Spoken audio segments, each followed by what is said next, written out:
Hey everyone, it's me, Ekang. So this is my first voiceover vlog. Tara, samahan niyo ko. So yun na nga, nagmamadali na nga si ate mo mag-ayos ng ating buhok dahil nga tayo may lilate sa ating appointment dahil ngayong araw ay may appointment tayo for extraction at adjustment. Yeah, make-upan. Kala mo naman talaga may mangyayari sa mukha niya pero wala naman. Tingnan mo.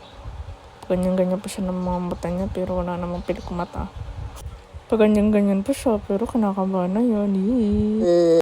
Dito na tayo sa ating clinic, ate ko. Ayan na nga, ganti kami dito sa couch. Maya-maya na nga, itatawagin na din ako. Ayan na nga, tinawag na ako. Ayan na nga, pakit-kit pa siya, pero kinakabahan na yun sa anesthesia. Talaga naman. Inuna nga pala muna maglagay ni Doc ng wire. Basta hindi ko alam. Hindi ko na sa inyo napakita yung pagtatanggal ng rubber. Kinakabitan na ako ni Doc ng alambre, ate ko. Pa-fast forward ko na kasi wala na ako masabi. Pero yan, nagkakabit pa rin si Doc ng ating wire. Bagong sa ko na dunok ng malalim.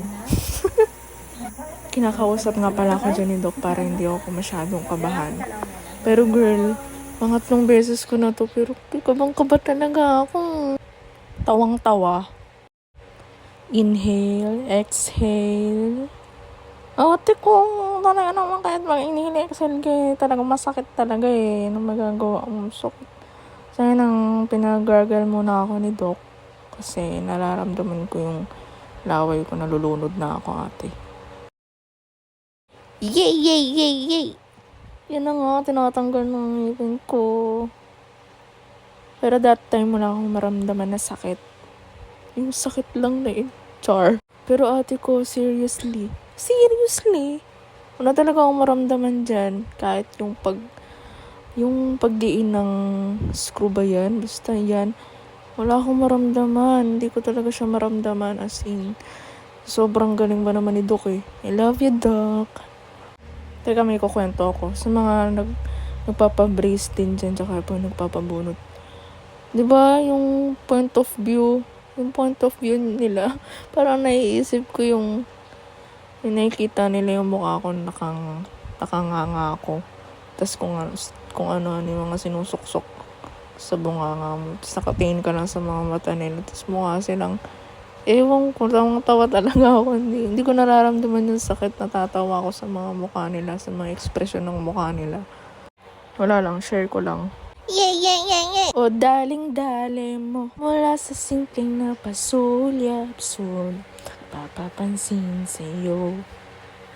Umabot sa panitan ng mga mensahe, kilig na kilig ako. Unti-unti na siyang natatanggal. Sabi ko nga dyan, ha ha ha ha. One down. Yung mga oras ito, kinakabahan talaga ako kasi yun na naman yung anesthesia. Sakit-sakit na naman talaga niya. Manhid na yan. Pampamanhid yan. Then, tinurukan na ulit ako ng anesthesia. Oh my God. So pain. Yay! Wala na naman sila magtanggal ng aking ngipin at yan na naman. Hindi ko na naman talaga nararamdaman ang kanilang ginagawa. Kahit anong bigat, hindi ko nararamdaman talaga, as in. Ito na naman, bubunutin na naman ang aking ngipin at aray. Charot, hindi ako nasasaktan. Pero yun, nahugutin na naman na Doc. Yay! Sobrang bilis lang matanggal ng ngipin na yan. Halos 10 minutes lang natanggal ng ngipin na yan.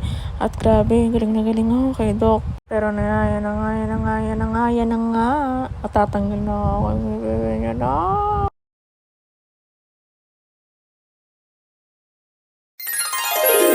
Tanggal na. So, yan na nga, nililinis na ni Doc. Ang aking ngipin. Pero yan, pag ganyan lang siya. At tinatanggal na nga ni Doc ang mga natitirang dumi sa ngipin ko. Sinecheck nga niya kung may natirang mga dugo. Para naman hindi maiwasang magkaroon ng infeksyon. Kinabitan na pala ako ni Doc ng rubber. Ito, ganda-gandahan na naman. Good daw, good. Success. Yay! Success! Hindi naman masakit. Oh, yabang. Bong naman. Quick outfit check. Okay, babush. Yay!